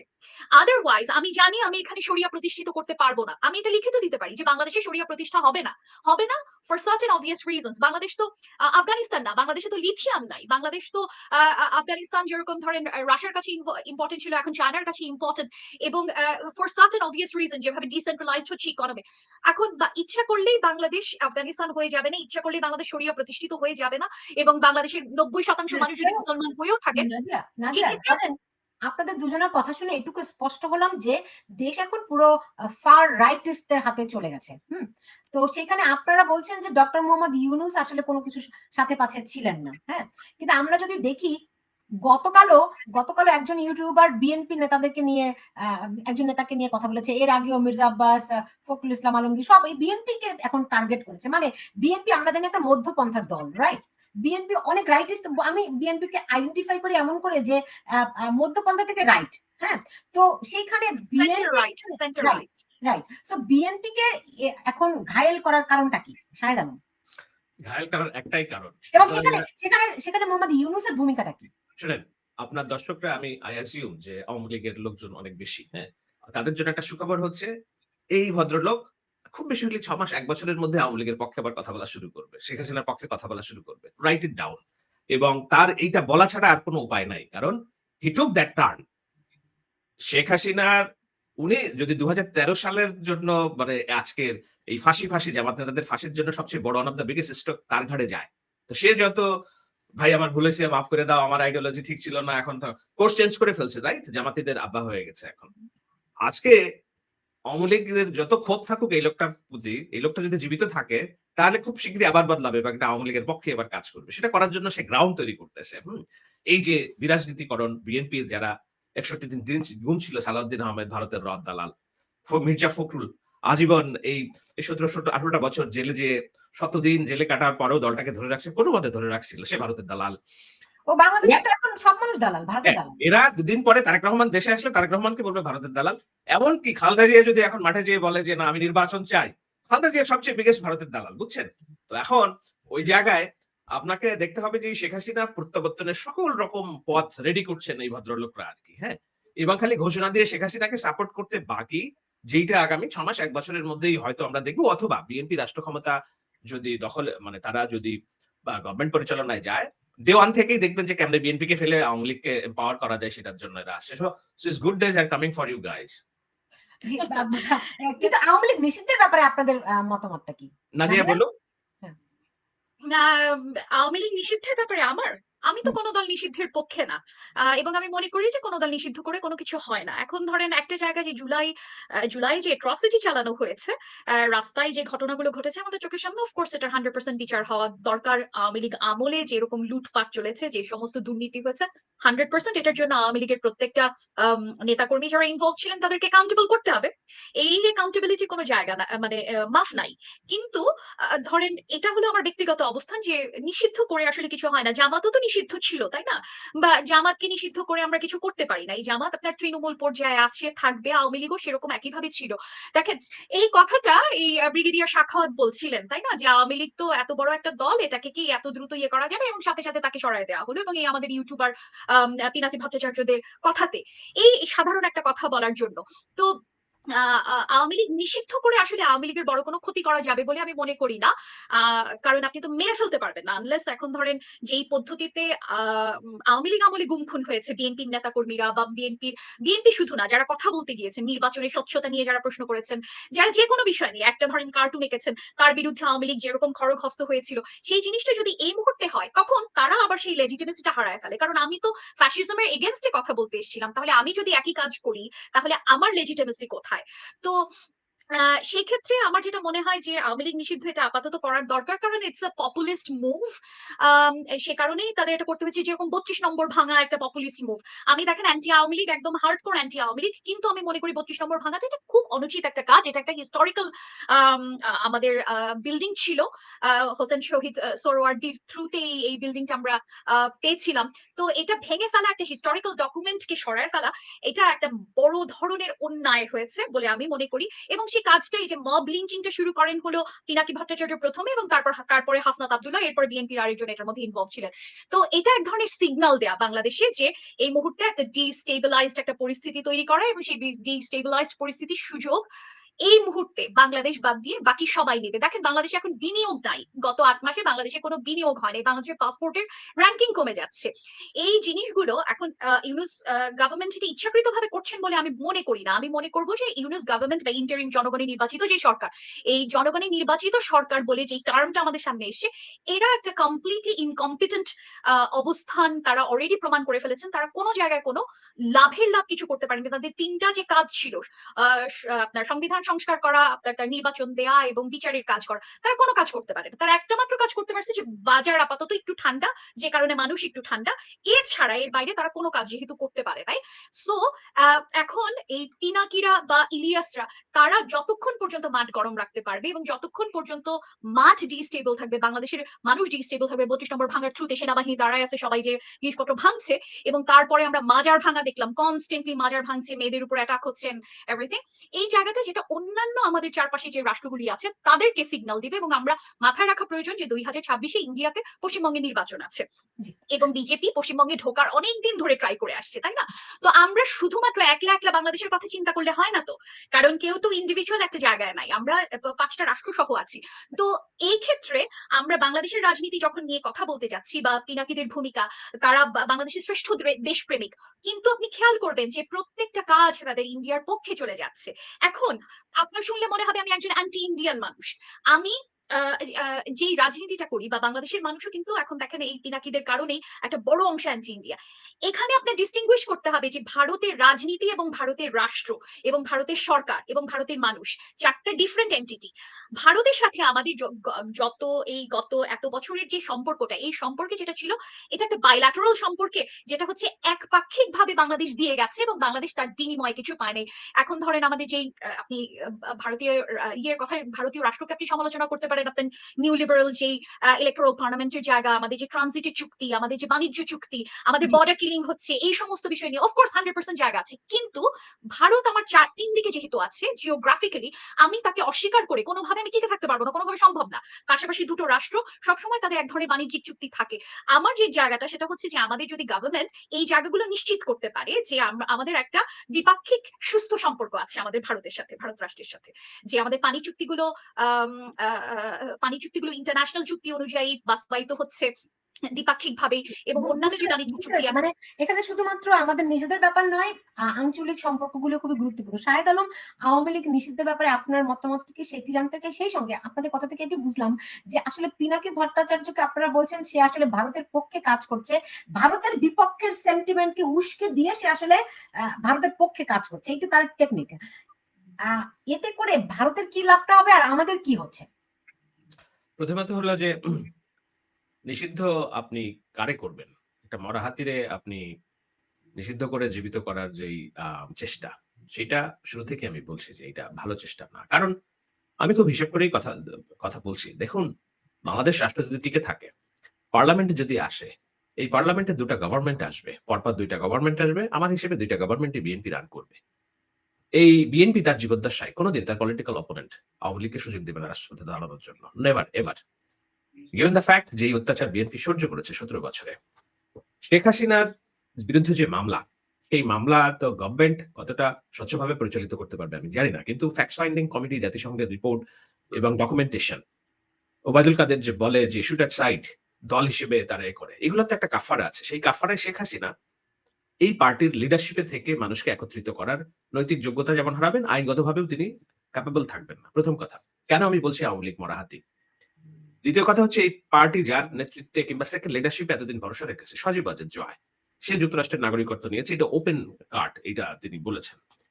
তো এখন একটা দেশ নেতা যার কোনো বাংলাদেশের মাটি মানুষের সাথে কোনো সম্পর্ক নেই, যে পশ্চিমা ধারায় বেড়ে ওঠে, সে আওয়ামী লীগের লিড দিতে পারবে না। আওয়ামী লীগের সভানেত্রীর বয়স 75। তিনি যদি আগামী ১০টা বছর যদি এইভাবে ভারতের মাটিতে থাকেন, কোনদিন বাংলাদেশে ফিরতে পারবেন না। যদি ফিরেন হয়তো মৃত্যুর হুলিয়া নিয়ে। আমি বারবার বলি, শেখ হাসিনা এবং আওয়ামী লীগকে বাংলাদেশের রাজনীতিতে প্রতিষ্ঠিত করতে হলে জুলাইয়ে যত মানুষ রাস্তায় নেমে এসেছে, ঠিক ডাবল না হলেও অত মানুষই আওয়ামী লীগের পক্ষে আবার নামতে হবে যে yes we want back Sheikh Hasina. এর বাইরে শেখ হাসিনা আওয়ামী লীগ বাংলাদেশের রাজনীতিতে কোনোভাবেই প্রতিষ্ঠিত হওয়ার সুযোগ নেই। সেই কারণে আমি বলছি এটা একটা মরা হাতি। তো মরা হাতিকে আপনি নিষিদ্ধ করে একটা জুজুর ভয় দেখিয়ে আপনি বরঞ্চ তাদেরকে এম্পাওয়ার করেছেন। ঠিক যেভাবে শেখ হাসিনা জামাত ইসলামকে এম্পাওয়ার করেছে গত ১৭টা বছরে। একটা জুজুর ভয় দেখিয়ে তাদেরকে এম্পাওয়ার করছে। মানুষের মনে একটা সিম্প্যাথি ক্রিয়েট হয়েছে।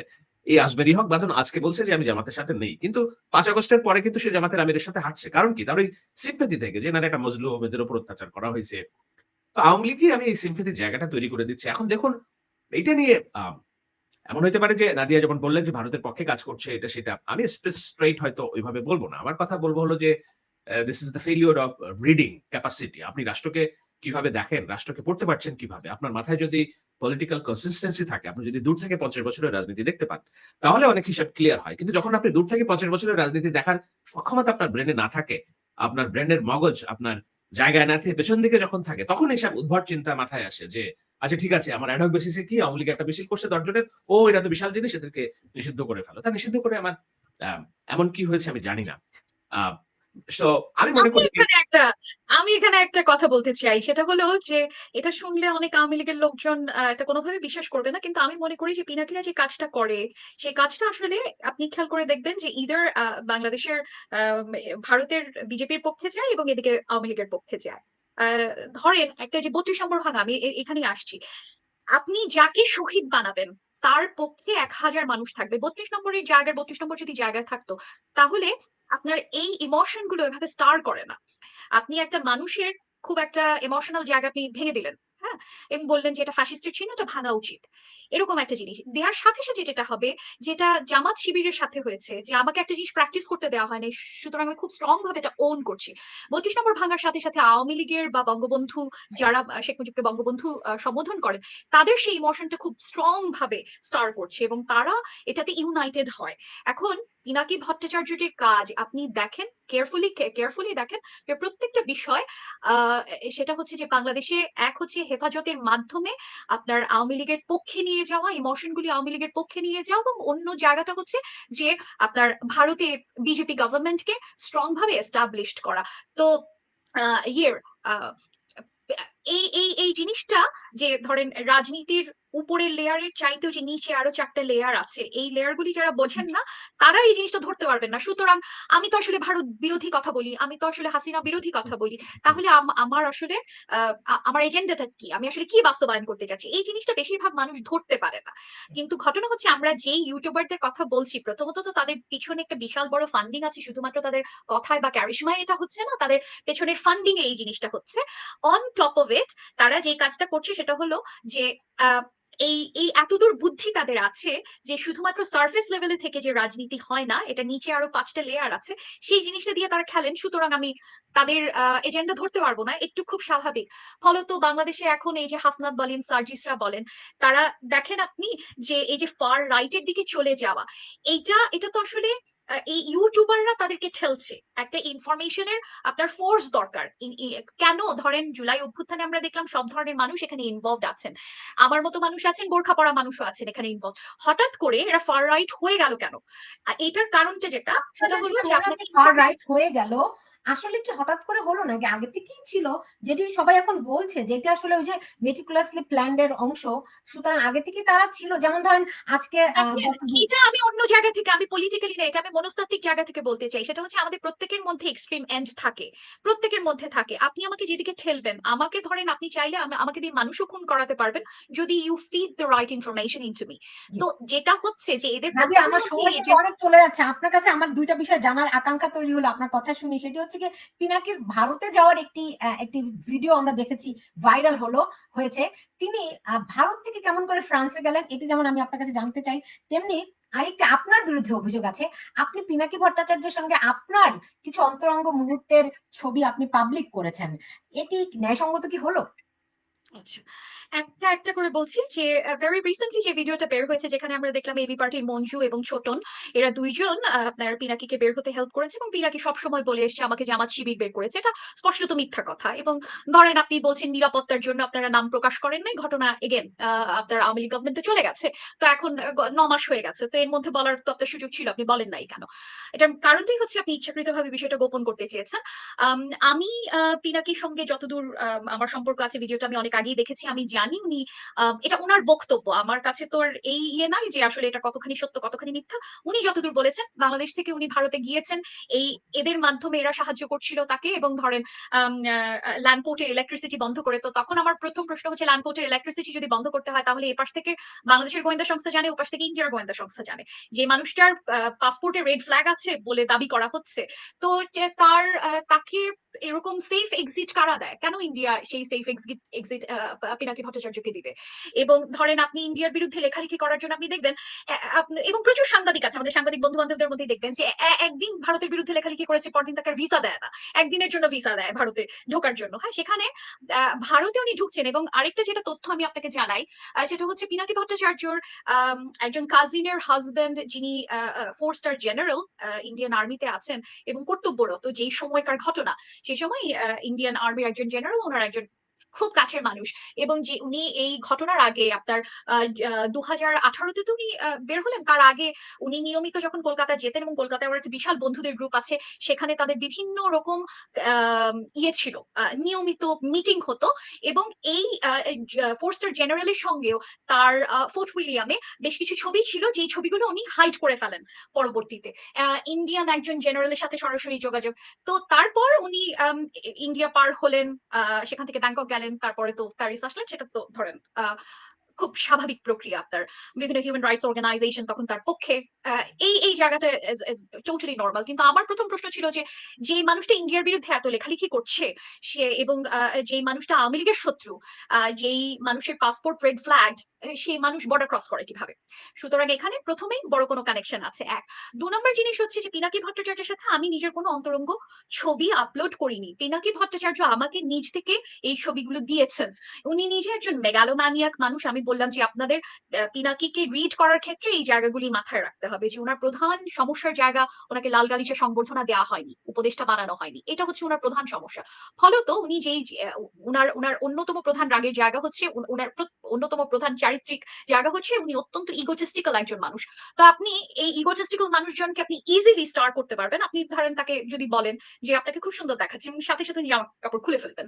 তো এখানে আমার আসলে বেশি কাজ করতে হয় না। অনেকে আমাকে জিজ্ঞেস করেন যে আপনি কি করেছেন? হ্যাঁ, আপনি নিজে কতখানি কাপড় খুলেছেন উনার কাপড় এই ধরনের ভিডিওর জন্য।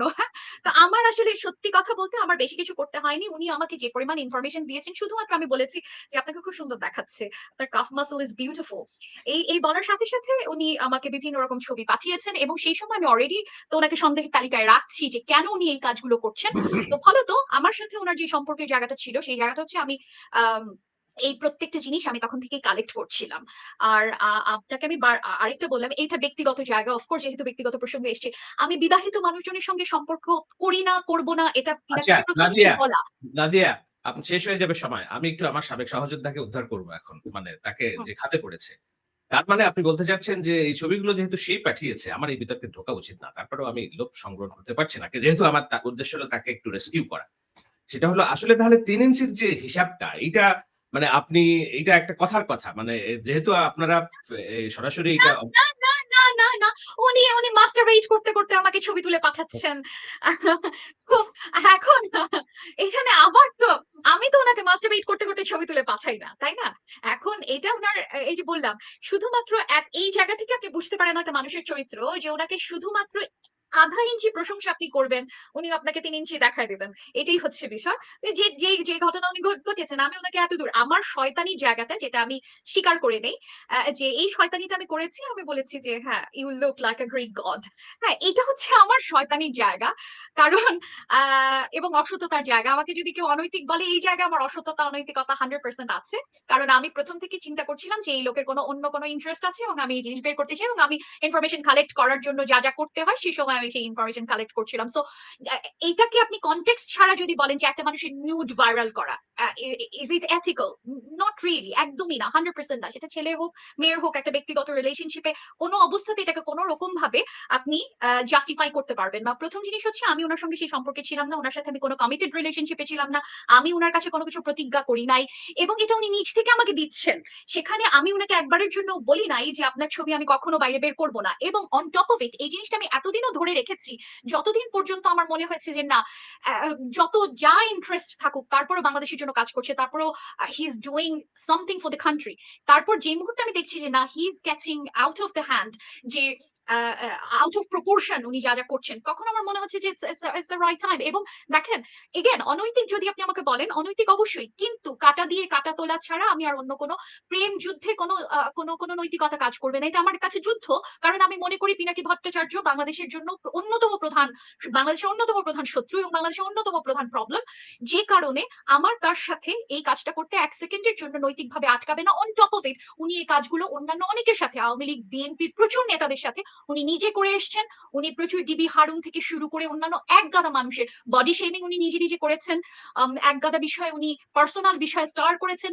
যে জিনিসগুলি আমার সাথে যখন ব্যক্তিগত যোগাযোগ ছিল, আমি ওনাকে অনেকবারই বলেছি যে এই কাজগুলো করছেন কেন আপনি, ইটস ভেরি আনএথিক্যাল।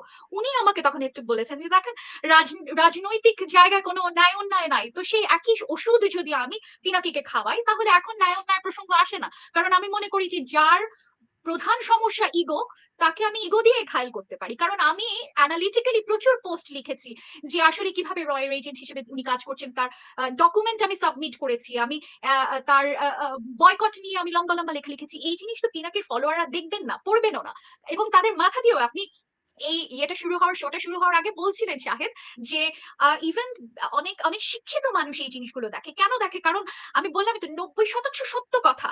এবং আমি এই জিনিসটা অন করি, আমি বিলিভ করি যে হ্যাঁ, আওয়ামী লীগ গভর্নমেন্টের আমলে এই ঘটনাগুলো ঘটেছে। আওয়ামী লীগ গভর্নমেন্টের আমলে জামাত শিবির বলে হরে দরে লোকজনকে ট্যাগ করা হয়েছে। বিএনপির নেতা কর্মীদের যে পরিমাণ অত্যাচার করা হয়েছে, সাধারণ মানুষ যেরকম অত্যাচার করা হয়েছে, সেই জিনিসগুলি আমরা তো সেই জিনিসগুলি 100% বিশ্বাস করি।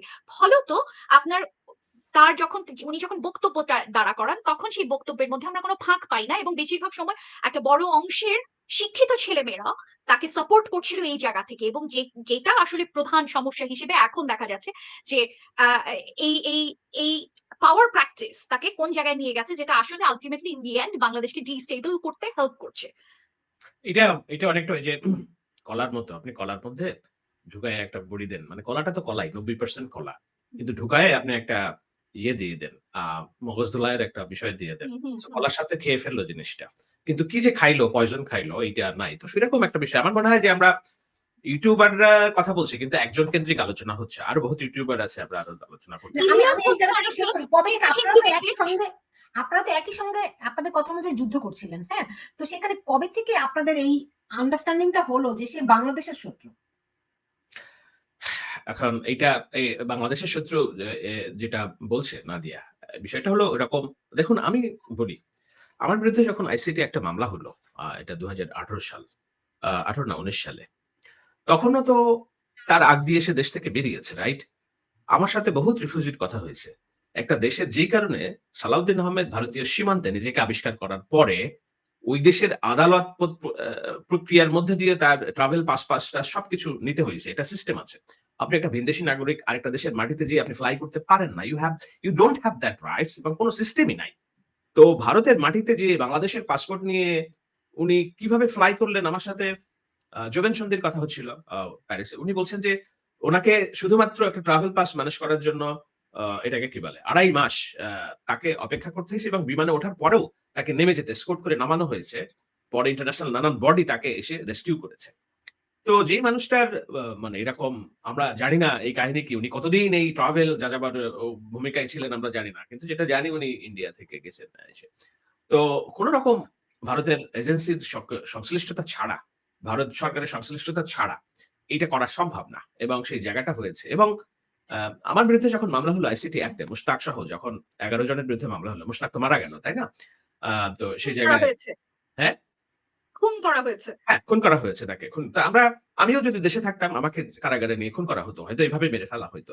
তখনো পর্যন্ত তো তারা ধরাছোঁয়ার বাইরে। তাদের নামে কোনো মামলা-টামলা কিচ্ছু নাই, তাই না? তারা দেদারসে এই গভর্নমেন্টের, আওয়ামী লীগ গভর্নমেন্টের সাথে ছিল।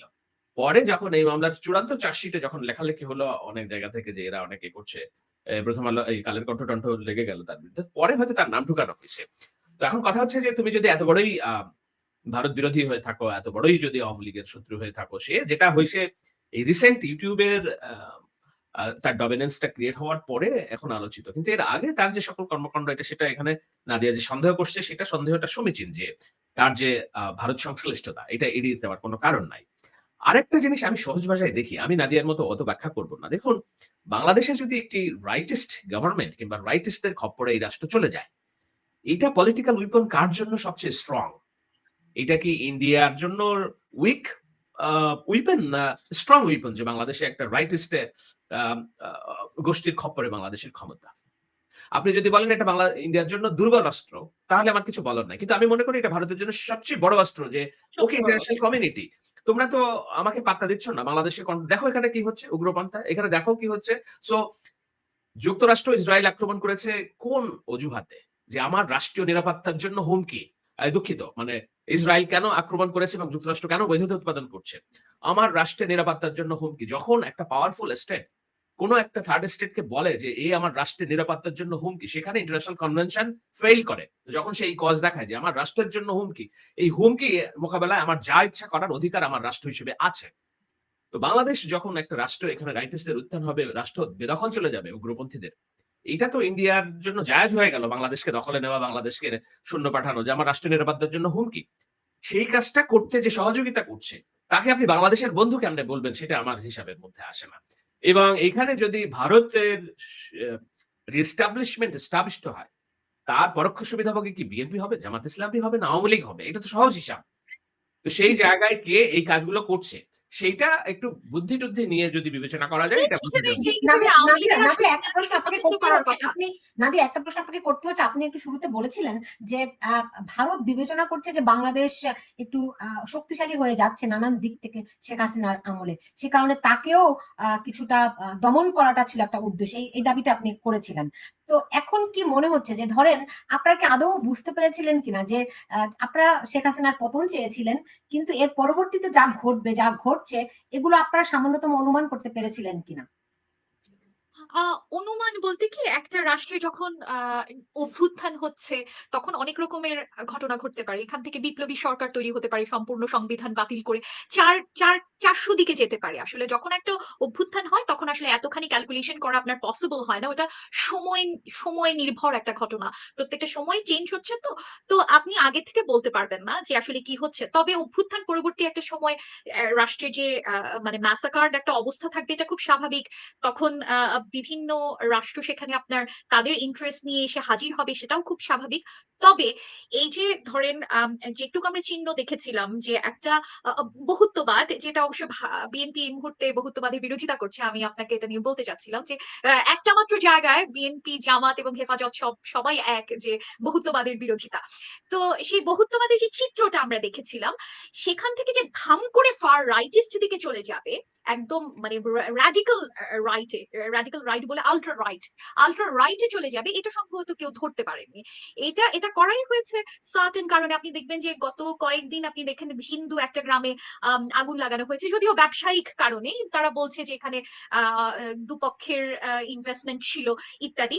তারপর এদিকে আবার ইন্ডিয়াতে আপনি দেখেন যে কয়েকদিনে মুসলমান মারার যেই গল্পগুলো আমরা শুনছি, যে গরুর সঙ্গে ইনভলভ করে মুসলমানদেরকে পারসিকিউট করা, এই জিনিসগুলি।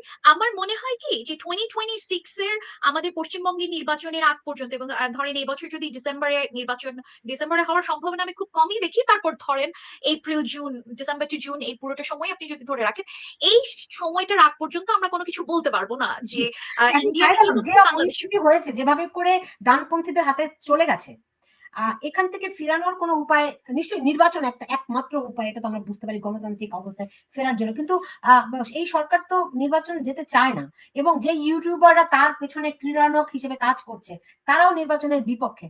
তাহলে কি হবে, ভবিষ্যৎটা কি?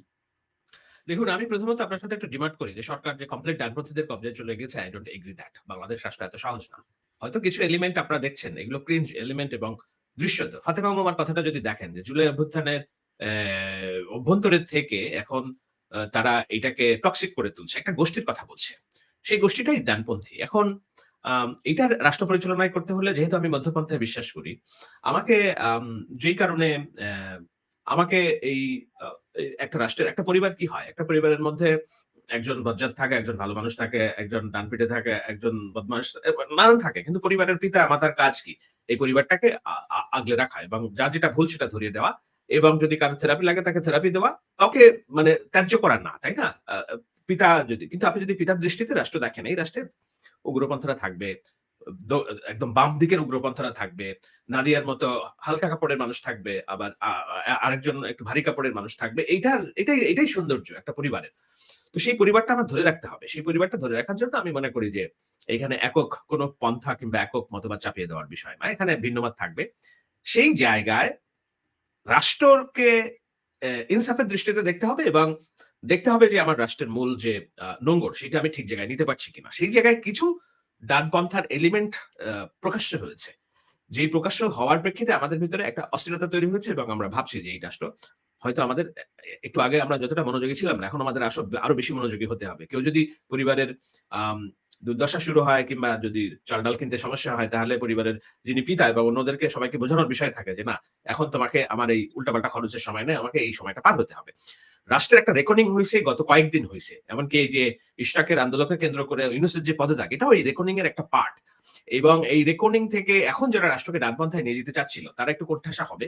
আর যদি না হয় তাহলে তারা মারা খাবে, ভাষায়। তো এই যে ওই জায়গাগুলোতে আছে। এখন আপনি যেভাবে দেখছেন যে রাষ্ট্র পুরোটাই ডানপন্থীদের হাতে চলে গেছে, উগ্রপন্থী, আই ডোন্ট সি দ্যাট।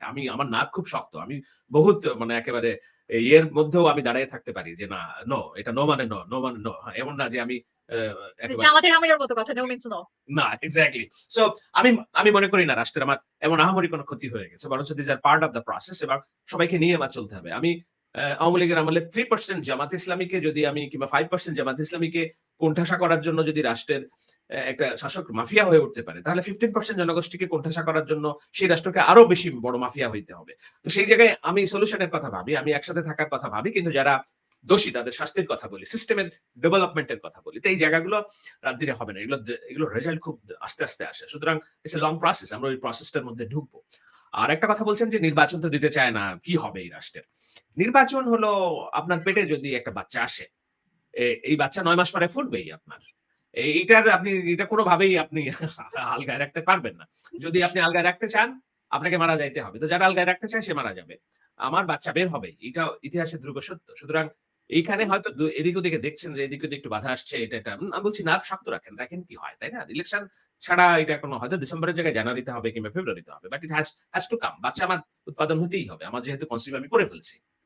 কিন্তু রাষ্ট্রের মধ্যে একটা ভয়ের পরিবেশ সৃষ্টি করা হয়েছে না? আপনি দেখেন এই গত ৯ মাসে আপনার ৮ থেকে ১০ জন সনাতন ধর্মাবলম্বীদের মরদেহ পাওয়া গেল তাদের কার্যালয়, অফিসে, রাইট? শুধুমাত্র এই হিন্দুরাই হচ্ছে গিয়ে অফিসে গিয়ে আত্মহত্যা করতেছে, রাইট? এটা একটা প্রশ্ন আসে না মনে? বিভিন্ন জায়গায় নারীদের উপর যেভাবে করে হামলা, আক্রমণ, কাপড়-চোপড় নিয়ে তাদেরকে যেভাবে করে আক্রমণ করা, হ্যাঁ? এটা তো একটা আমি তো ফিল করি একটা ভয়াবহ পরিস্থিতি। সেইখানে এটা নাদিয়া বলবেন। আমি তার আগে আমি বলি, আমার যেহেতু দর্শক গোষ্ঠীর, হলার গোষ্ঠীর একটা বেশিরভাগ তারা ইসলাম পন্থার লোকজনও আমাকে সমীহ করেন, যদিও গালি দেন। কিন্তু আমি যে সাম্যের কথা বলি যেহেতু ওই জায়গাটা তারা পছন্দ করেন। দেখেন, এই যে হিন্দু অত্যাচারের কথা বললেন, নারী সম্ভ্রমহামির কথা বললেন, আমি জানি না কোথায় এগুলো হচ্ছে। নিশ্চয়ই হচ্ছে, নিশ্চয়ই ২-১ জায়গায় হচ্ছে না তা তো না, হচ্ছে। কিন্তু আওয়ামী লীগ আমলে আমরা কি দেখেছি? দাঁড়িয়ে আছে বলে দাড়ি ধরে তাকে থাপ্পড় মারা, রাস্তায় নাজেহাল করা, নামাজ পড়ার অবস্থায় তাকে ধরে তাকে পিটানো, গুলি করা। তো এগুলা তো হয়েছে, রাইট? তো তারপরেও তো আমরা টিকে ছিলাম। কিন্তু আমরা শাহেদ আপনি দেখেন এই যে এই এটাই আমি আন্দোলনের যে বলতে মাসুদ চাচ্ছিলাম। মাসুদ নামে যে ছেলেটা, নাদিয়া কি বলছে? না, না, এই আমার কথাই আমি কথা বলতে চাচ্ছিলাম যে কথাটা আমরা শুনেন। যদি এখন না, শুধুমাত্র না, নাদিয়া আমি কনসেন্ট্রেট বলছি কি করি যে এই যে মাসুদ নামে যে ছাত্র নেতা একজন, তার দেখা গেল সে আসলে ছাত্রলীগ করতো। এখন ছাত্র দলের নেত্রীকে পেটানোর সময় এই মাসুদ সেই ছাত্রদলের নেত্রীকে পেটাচ্ছে, রাইট? এই সার্জিস্টরা ছাত্রলীগের মধ্যে ছিল। তো যারা এই কাজগুলো দাড়ি ধরে মেরেছে কিংবা এই ভয়াবহ আচরণগুলি করেছে, তারা যে অন্য মানে রাজনৈতিক দলের উদ্দেশ্য প্রণোদিত নয়, এদের মতোই। How do you know? না, না, আমি যেটা বলতে চাচ্ছিলাম শাহিদের কাছাকাছি যে এটা আওয়ামী লীগ আমলেও হয়েছে। আমাদের অপরায়ণের রাজনীতি এটা সবসময়কার রাজনীতি। কারণ আপনি যখনই একটা বড় প্রবলেমকে আপনি এড্রেস করতে চাইবেন না, তখন আপনি গরু ভার্সাস শুয়োর আলাপ সামনে নিয়ে আসবেন। তখন হিন্দুরা সব চাকরি নিয়ে যাচ্ছে আলাপ নিয়ে আসবেন। ভারতে এখানে মুসলমান নিধন হবে, বাংলাদেশে এখানে হিন্দু বিদ্বেষ তৈরি হবে। এইটা খুব স্বাভাবিক এবং উপমহাদেশের জন্য এই জায়গাটা খুব স্বাভাবিক। এবং আপনি বলছেন যে নারী নিগ্রহ হচ্ছে, হিন্দুদের উপর অত্যাচার হচ্ছে। আওয়ামী লীগ আমলে হিন্দুদের উপর অত্যাচার হয়নি। আমি তো মনে করি আওয়ামী লীগ আমলে হিন্দুদের উপর সবচেয়ে বেশি অত্যাচার হয়েছে। নাসিরনগরের ঘটনা, রামুর ঘটনাটা তো আওয়ামী লীগ আমলে হয়েছে এবং বলা হয় যে আওয়ামী লীগ এই সংখ্যালঘু রক্ষা করার লোক। আমি তো সেই সংখ্যালঘুর মধ্যে পড়ি, আমি একজন নাস্তিক। কই অভিজিৎ রায়কে তো আওয়ামী লীগ গভর্নমেন্ট রক্ষা করতে পারেনি। এটা তো ইন্টেলিজেন্সের ব্যর্থতা। সমকামীদের মধ্যে এখন ধরেন এই যে জুলহাস ছিলেন মান্নান, তাকে খুন করা হয়েছে। ওই সংখ্যালঘুদের আওয়ামী লীগ রক্ষা করতে পারেনি। এখন আমি ওয়েরঅ্যাবাউটস এর আলাপে যাব না। ওইখানে হয়েছে বলে এখানেও খারাপ হবে, নট নেসেসারিলি। ঘটনা যেটা হচ্ছে সেটা হলো যখন পরিস্থিতি খারাপ এবং যখন আমাদের পিনাকিদের মতো, ইলিয়াসদের মতো ইউটিউবাররা সরকার চালাচ্ছেন যাদের নিজেদের ভেস্টেড ইন্টারেস্ট আছে, তখন দেশের অবস্থা এটাই হবে। কারণ তখন আপনি কনস্ট্যান্টলি অপরায়ণের রাজনীতি পুশ করে যাচ্ছেন। কনস্ট্যান্টলি আপনি মানুষের মাথার মধ্যে আমি ভালো, আমার লাইফের যে দুর্দশা, আমার চাকরি নাই, আমি খেতে পারি না ভাত, তার কারণ হচ্ছে বাংলাদেশের হিন্দুরা, তার কারণ হচ্ছে পাশের দেশ ভারত, আমার রাষ্ট্রের যত যত শয়তানি হয়েছে সব অন্যায় করেছে, আমার কোনো দায় নাই। এই আইডিয়া গুলো আপনি কনস্ট্যান্টলি যখন পুশ করতে থাকবেন, তখন ধরেন এই যে নারীর উপর নির্যাতনের জায়গাটা দেখেন, আমরা সবাই মিলেই তো এই কাজটা করি সোসাইটিতে। আপনার যেরকম ভূমিকা আছে আমারও ভূমিকা আছে। কিন্তু ধরেন নারী হচ্ছে শয়তানের লাঠি, এই জাতীয় জিনিসপত্র যখন পুশ করা হচ্ছে, আলটিমেটলি কি হচ্ছে, মেয়েদের উপর যে সেই অত্যাচারটা আপনি একটা চিত্র দেখতে পাচ্ছেন। হ্যাঁ, হিন্দুরা আমাদের সব চাকরি নিয়ে এগুলো গেছে। যারা রুখবে, ধরেন শহীদুল আলমরা, তারা একটি যে নারীর ডাকে মৈত্রী যাত্রা আয়োজন করলো, রাইট? এগুলো যারা রুখবে, তারাই যদি আপনি বলছিলেন যে তারা আসলে ওই যে থিসিস অ্যান্টিথিসিস ভূমিকা পালন করছে, রাইট? সো তাহলে অ্যাবসলিউটলি তাই। ওঝা হয়ে আপনি সাপ হয়ে দংশন করবেন এবং ওঝা হয়ে ঝাড়বেন। এই জিনিসটা সবচেয়ে সহজ কাজ। আপনাকে বিগার পিকচার থেকে সরায় রাখার জন্য এই জিনিসটা সবচেয়ে সহজ কাজ। অপরায়ণের রাজনীতি, মি ভার্সেস আদার্স, এই জিনিস হচ্ছে। এখন আমাদের কাজ কি? আপনি বলছিলেন আমাদের করণীয় কি? আমাদের মাথায় যদি খানিক ঘিলু আছে, অল্প বিস্তর ঘিলু আছে, আমাদের ফান্ডিং এরও দরকার নেই। আমরা যদি কনস্ট্যান্টলি কথা বলে যাই এবং যে দালালির অভ্যাস আমরা যদি বন্ধ করি, সেটা আমি আওয়ামী লীগ হই, বিএনপি হই, জামাত হই, যেই দলেরই লোক হই, আমি যদি আমার দলের প্রবলেম গুলো, যেরকম ধরেন বিএনপি সামনে প্রশ্নে আছে, আমি বিএনপি কে বলবো ৭১ প্রশ্নে আপনারা কেন আপনারা ক্লিয়ার না, কেন ক্লিয়ার হতে পারছেন না? অথবা ধরেন আপনারা যদি আমি বলি ১-১১ বিষয়গুলি আপনারা যখন ক্লিয়ার করেন, আওয়ামী লীগকেও যেরকম তার দায় স্বীকার করতে হবে, বিএনপি কেও তার দায় স্বীকার করতে হবে।